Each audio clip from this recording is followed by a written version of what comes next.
రేపు ఒక 20 మందిని పంపియన్నా 10 మందిని పంపియన్నా ఎంతమంది 20 మందిని పంపిరి. మల్లేషు రేపు పంపిస్తా జర మంచిగా చూసుకోండి ఎందుకంటే రేపు ఒక 20 మందిని పంపి పొలం చేస్తారట కలుపుతారట పంపిస్తే అవుతుంది. సర్పంచ్ ఒక 1,00,000 రూపాయలు ఇక్కడ నన్ను ఇప్పిస్తారా అయ్యా? అత్తమ్మకి ఆరోగ్యం మంచిగా లేదు, ఇల్లు కట్టుకుందాం అనుకుంటున్నాం, మద్దతు ఇంకా పెళ్ళి లేదు, ఏం లేదు, చేద్దాం అనుకుంటున్నాం అయ్యా. మరి పొద్దుగాల రాండి, ఇద్దరు రండి. ఎన్ని రోజులున్నా మీ పొలంలో పని నేను చేసుకుంటాం. కాదంటలేను అమ్మ, మీరు పొద్దుగాల రాండి.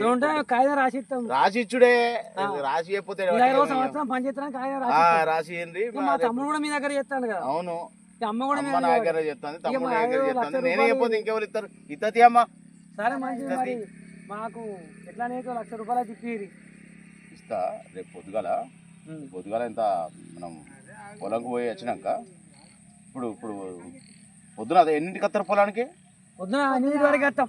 8 అంటే 7 గంటలకు రండి. సరే, మన రామరావు దొరుకుతుందా? ఏదో పెళ్లి అయింది అన్నారు కదా. పెళ్లి అయింది, ఒప్పందం అయింది, అమ్మాయి కూడా వచ్చింది. వచ్చిందా? సరే మరి మాకు చూపించారా? సరే రాని మరి. సరే మరి.